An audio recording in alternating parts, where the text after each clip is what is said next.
Hey, everybody, and welcome to this episode 230 of the Thoughtium Navigating Now virtual roundtable series. This is Anthony Ewing, CEO, co-founder here at Thoughtium, and we are back at the table live every Thursday at 3 p.m. with leadership and leadership topics that matter most. And we have had quite a trend over the last couple of months in bringing coaching to the forefront of this Navigating Now discussion. Not necessarily because this is such a staple in the way that we grow and enable our teams, but more so because coaching has come in focus as a critical component to supporting our folks through seemingly unprecedented times, both in and outside of the workplace.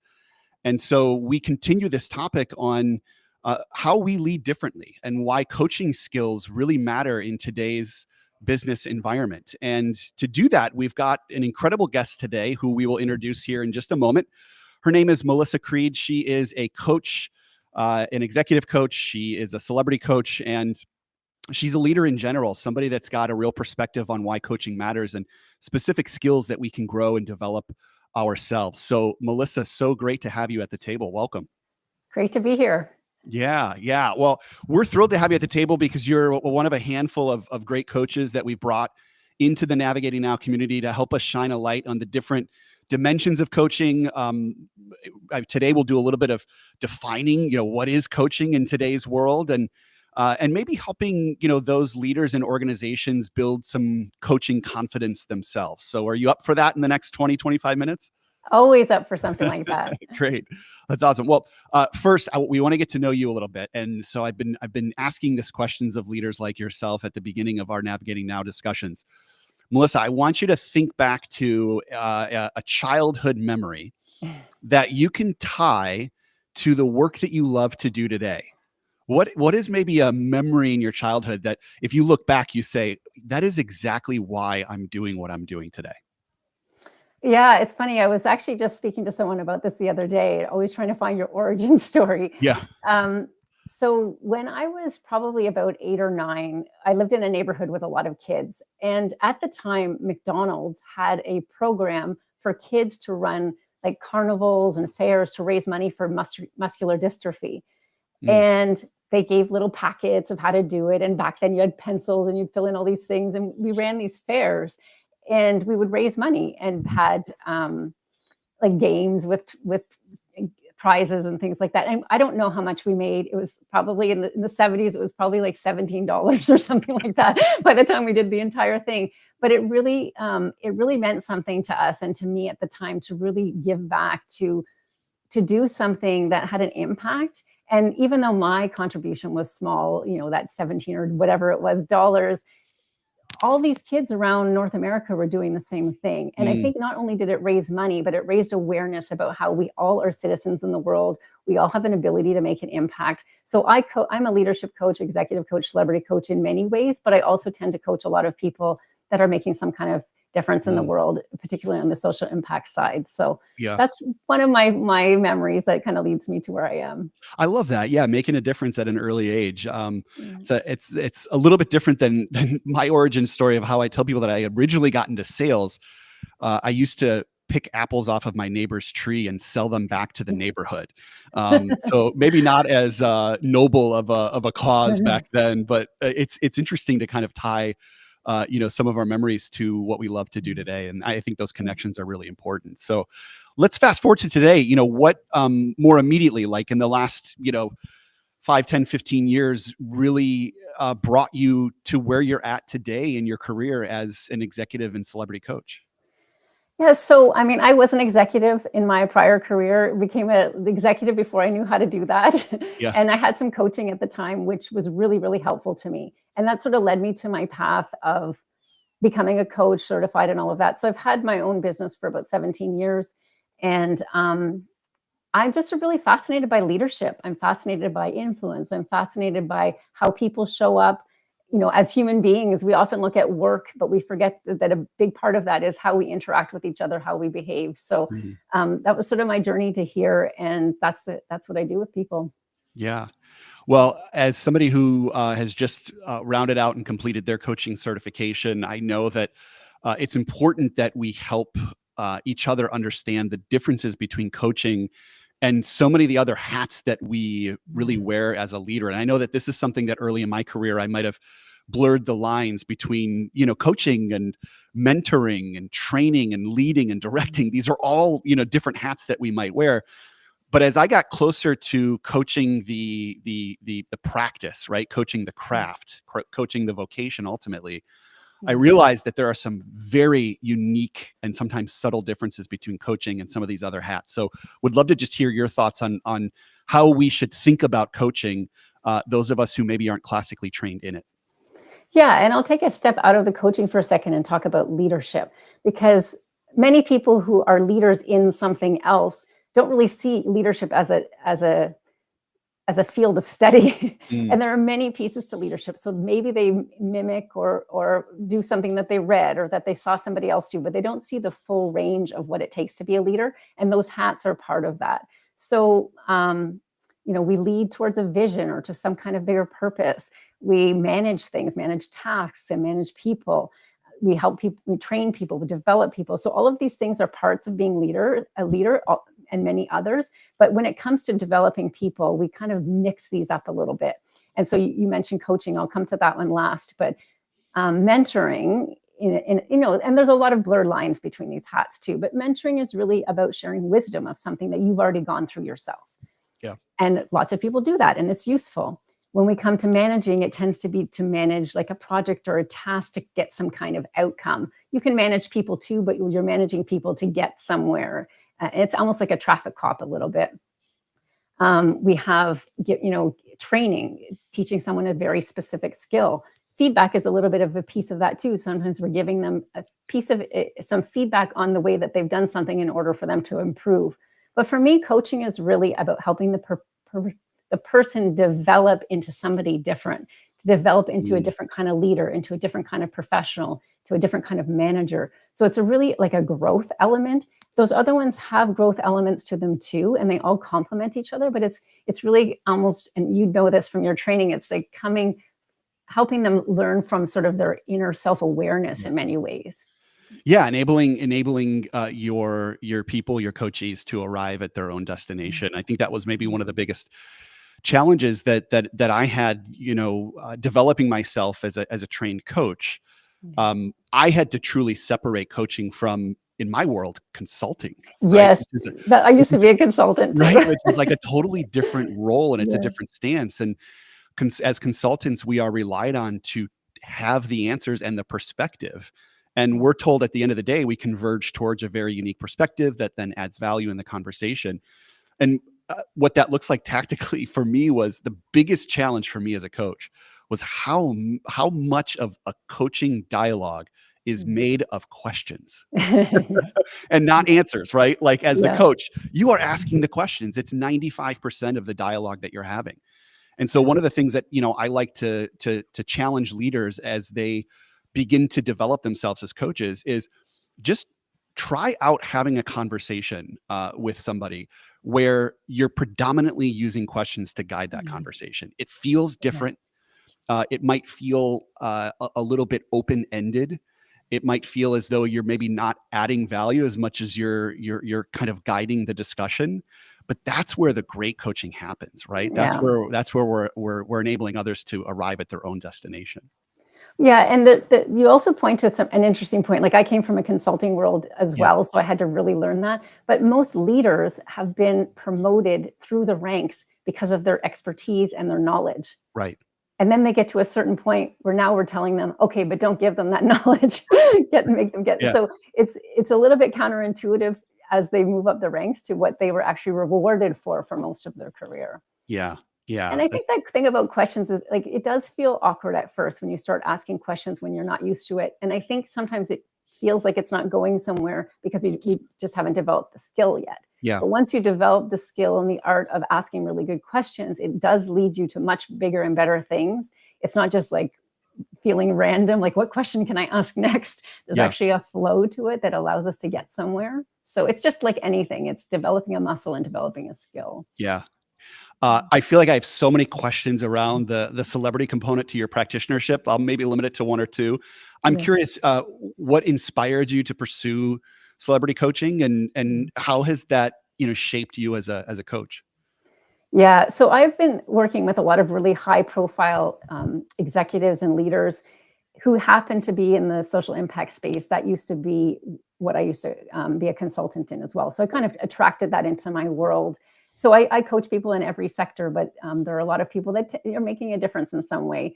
Even they don't see it that way. They're just showing up as a VP or or as a Right. director or something, but they might work for like a products company that has green products or something like that. And the celebrity piece just was a little bit of a natural extension to that. So I have some beliefs that everyone has a cause, or everyone has some causes that they care about. And I'm really good at helping people figure out what that is, like what's meaningful to them, what they want to stand up and speak up about. It's not always about like a non-for-profit or a charity. It can just even be giving voice to something.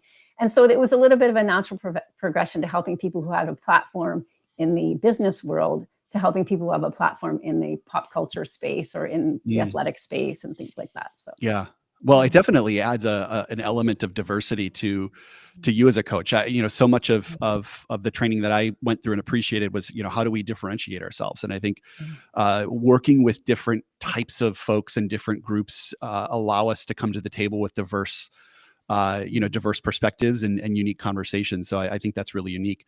I want to maybe get into, the heart of today's topic, and that's why coaching skills matter. And I don't think we need to spend a ton of time making the case for coaching in today's world. I think we both agree that there's a real human element to coaching that is going to be so needed as technology continues to proliferate and make its way into our workflows. I want to talk, Melissa, today about why coaching is almost this universal skill that all leaders must have. And maybe we start with the why, and then we can talk a little bit about the how. Like, why is coaching so important today? Yeah, I mean, there's so many reasons, but one, we talked about coaching being about really the person developing. Like, I'm always talking about who do you want to become, not just what do you want to do. And coaching helps people become something. And most of the time we're becoming things without really even intentionally doing it. So those conversations as a leader, you're helping them gain skills and learning how to do their work better. But also there are a lot of things that happen in the workforce that come from our internal patterns, our limiting beliefs, or like anything. We show up as human beings in the workplace. And if we're only talking about execution or only talking about problem solving, we're sometimes missing why somebody might not be doing something the way we want them to, or why they might struggle with something. Or there are many pieces to. A lot of times people have the assumption, well, if I just give them the information, then they'll go and do it, or then they'll go and be able to figure that out. So there's that element of growth and development. And then the world is complex and the world is ambiguous, and it's getting more and more so. And coaching skills develop people to be able to handle more difficult circumstances rather than them just teaching them how to handle one circumstance, which is often what training, or, I mean, I'm simplifying, of course, but like it really helps them become more confident and able to navigate through the complexity and ambiguity, because you're helping them understand not only the world around them and the problems in front of them and the issues, but also how they're responding to that interaction piece.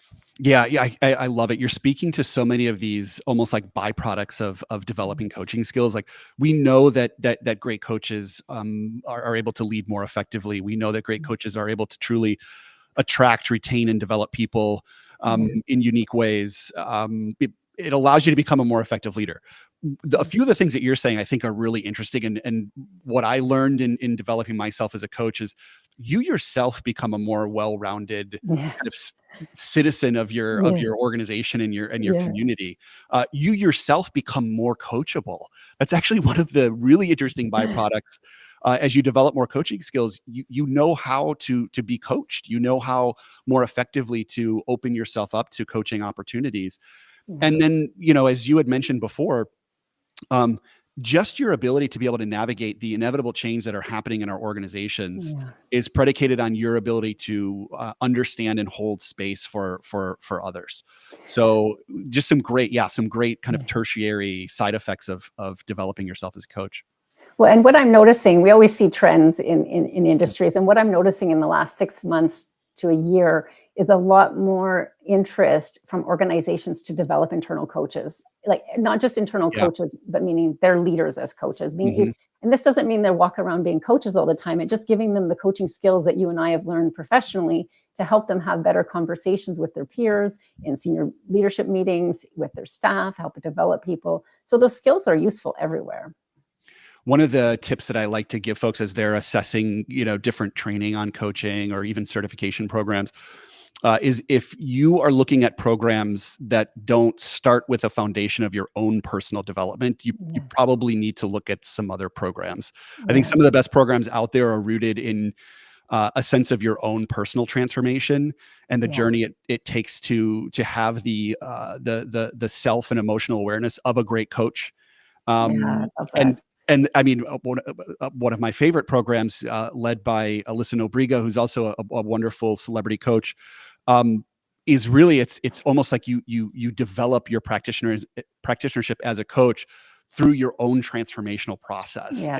and that's what I think what makes coaching so fulfilling is Yeah. that it really does fill your cup, and that then enables and allows you to fill and help others fill theirs. And I want to add a benefit that isn't as profound as that, which I think is amazing, but it saves time when Mm, you coach people and you don't have to do all the work. Like so yeah, many times in leaders, they think they have to go off and find the answer and find this and find that. And when you coach, you know that when you coach, it's way easier than being a consultant. yeah, You just have to have the good questions. You don't have to have all the answers. So it actually helps the leader alleviate some of the stress on them that they had to step in and maybe take over and do something or learn something in order to teach it. Instead, they can focus on their own strategic work, their vision, their other work, and have their staff actually yeah. do the Yeah. work they're supposed to be doing. Yeah, great points. We are talking today with Melissa Creede. She's an executive and celebrity coach. We're talking about why coaching skills matter and how this allows us to lead differently. We spoke a little bit to the why. We should think of coaching as a universal or required skill as a leader. Melissa, let's talk a little bit about the how. For those Yeah. folks who are maybe not enrolled in or classically trained in coaching, Yeah. maybe I'm a newly elected leader that's inherited a team or stepping into a leadership role. What are some of the things that we can think about that put us more in a coaching stance? Yeah, the easiest thing to do is to just ask more questions. And you Yeah. mentioned this at the beginning. And even if your questions aren't coaching questions at the beginning, even just switching your mindset from giving an answer to asking a question changes everything. Mm, And then as you get more comfortable with that, as you maybe read a couple books or look up some ideas, asking better questions. And typically those questions start with the word what. Why questions can create defensiveness, yeah. or it actually even kind of makes people justify their position. So sometimes that actually closes, they're more closed, they become more embedded in their answer rather than Mm, open. And how questions put us into a bit of an analytical space, which has its place. But in a coaching conversation, a what question becomes curious, it's open. But a question like, what would success look like at the end of this? yeah. What's the impact we're trying to have? Um, there's so many different ways we can frame a what question. What's the impact on you? What's your perspective on this? Those are the really easy way. Just add 4 or 5 questions to your toolbox. And what would success look like is a great Yeah. starting one. And that will change your conversations. It's I love that you went to the what questions because it's oftentimes those questions that are the most brief and uncomfortable questions we could ask at the front end of a coaching conversation, Mm. especially for us leaders who are used to like the traditional, let's call it one-on-one cadence, Yeah. which is I've got 30 minutes every week with this individual. We have a very specific agenda. Typically that agenda starts with, hey, what are kind of our priorities and the top Yeah. 2 or 3 things that we're working on? What are some of the obstacles that I can remove as your manager? And what are some of the Yeah. next steps? That framework doesn't necessarily work well with coaching. Coaching Yeah. really requires us to start with some of the more simple but yet uncomfortable questions up front, like what's on your mind, Yeah, right? exactly. I love that one Or too. or Yeah. or, or what are you focused on this week, or what are you what are It's you what are you thinking opening. about this week? Yes, Yeah. And I just and want as to make yeah, sorry. No, please you go ahead. go. I just wanted to comment about the why. I'm not saying why questions aren't good. Like we've all heard of the 5 whys, and why questions are great to dig deep into a root of something. They just don't have a good impact on people sometimes. Yeah. So I just want to make that distinction. Yeah, no, absolutely, absolutely. So we're talking a little bit about, how we as leaders can develop more of a coaching stance. We've already, clarified the what question is one of the most powerful. Oftentimes, leading your discussions with these what questions open the dialogue. Yeah. We've talked about having a lens on our coachee or our direct report arriving at their own solution. What are some other tips, Melissa, that you can provide folks to really express their coaching skills? Well, this next tip is a little bit trickier to get into, but once you do it, you're going to see a big impact. Once it kind of clicks for you, is coach the person, not the problem. Ooh, So we love have the person in front of us, and we're all trained to kind of, okay, let's get to the solution. Let's figure it out. So we're coaching. Maybe our coaching questions are really related to the issue that we're trying to solve or the problem that we're talking about. Mm, But really, if we shift that to focusing on the person, what's your perspective on this? What's the impact this is having on you? Those kinds of questions. It's shifting away from just solving a problem and really connect. It creates connection with the other person. It actually opens their mind to things. We have a tendency when we start asking questions, just, okay, now let's dig into the problem with yeah. questions. It's useful. It's still better than the other, like just only telling, but to take it another level, it's to coach the person in front of you, not just the issue Yeah. that we're talking about. I love that. As managers, as trainers, as consultants, we love nothing more than to solve problems. Right? So, Yeah. when there tends to be an obstacle or a roadblock, and we're wearing our managerial hat or we're wearing our trainer hat, we might more quickly go to the solve. But when we are wearing our coaching hat, I just love this pause and almost this mantra of coach the person, not the problem. Mhm. And in that, that causes us then to really dig into how this person is experiencing Right. this issue, this challenge, this roadblock. And there are so many questions that you can build around what is their experience, what's coming up for them, how are they experiencing this, what would great look like if this weren't an issue. Yeah. There's a myriad of questions that you could ask that really allow the person to come through. And that's where the gold happens in coaching. Oftentimes, that's where our coachees feel the most value versus, let me give you 2 or 3 ways that you can immediately, extinguish this issue. Absolutely. And there's so many layers to that, but those are two really simple ways to start. Yeah. Yeah.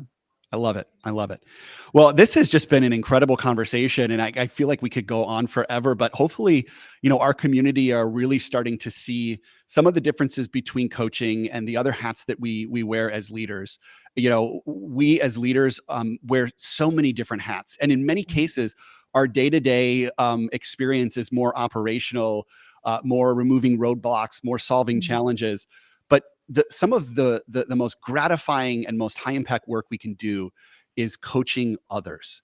And Yeah. so we encourage you all to continue to challenge the way that you're going into conversations. Spend 15 minutes before your next one-on-one and intentionally sit down and say, how am I going to make this more of a coaching conversation than it is a managing conversation? Any last thoughts, Melissa, to impart on our community around coaching and coaching skills? I think the only thing I'd say is it's really like stretching your range. So you got to the position you're in already because you were good at what you do, and you're probably a great leader. These are just additional tools, different hats that we can wear, because we tend to sometimes fall into the habits of what we already know, and we don't always think, okay, what's another way I can do this that might give me a different result? So it's just adding to our toolbox. It's great. Yeah. And it doesn't necessarily require, an 18-month course or, official certification. Like, we can all become better coaches, and we would be a better world with more coaches. So thank you, Melissa. I appreciate your perspective today. Can we end with a little bit of a lightning round? We didn't get a chance to really get to know you, Melissa, the person, speaking of. So we'll do a little lightning round to do so. Sounds good. All right. So first question is, what are you reading, listening, or watching today that you're really geeking out about? Oh, I read so much. I read a lot of fiction because I like learning about people and behaviors and motivations through fiction. I think there are a lot of great leadership examples in fiction. But I'll give you a specific for a podcast. So there's a podcast I listened to called "We Regret to Inform You" And it's called the Failure Podcast. And it's all about different people's experiences with failure and what happened afterwards. And it's not only people, it's like Netflix and things like that. So it's a really interesting podcast to reframe failure. I love that. And what the podcast is called what? We regret to inform you. Okay, cool. Yeah, I'll have to check that Or out. like the letter you get, we regret to inform you that you have not been selected for. Yeah.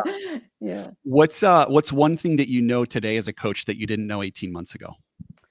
Oh, I am learning all the time. I don't know if I can narrow down one thing. I'm a constant learner. Yeah.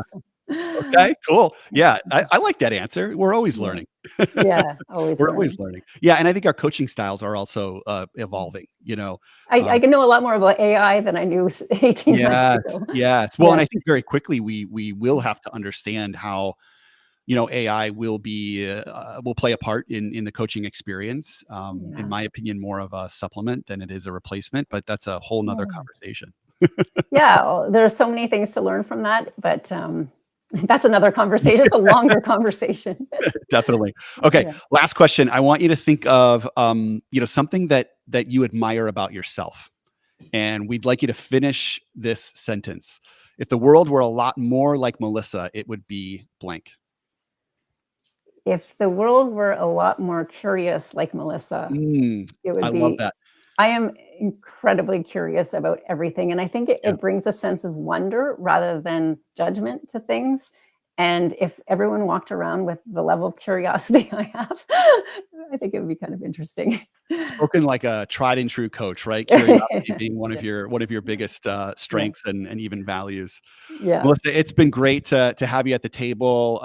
Something tells me that you'll fit so nicely in our Navigating Now community. You know, we've just been thrilled to have so many great coaches, and your perspective really, really does add a different dimension to this dialogue. So thank you so much for joining.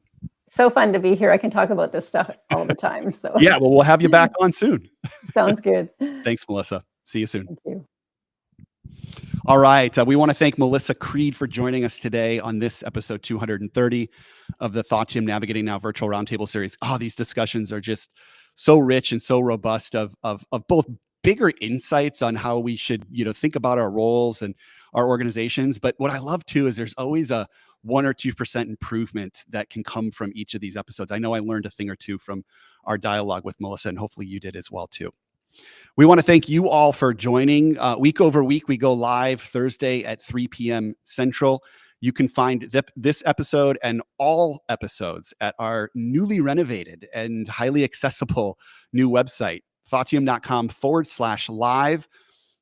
We have our videos are tagged now and searchable. So if you're interested in a particular topic like coaching, leadership, or training, you can search by topic, and you can also see what's on agenda for next Thursday. So with that, we'll say so long, and we look forward to seeing you all next Thursday at 3 p.m. Central. Have a great week.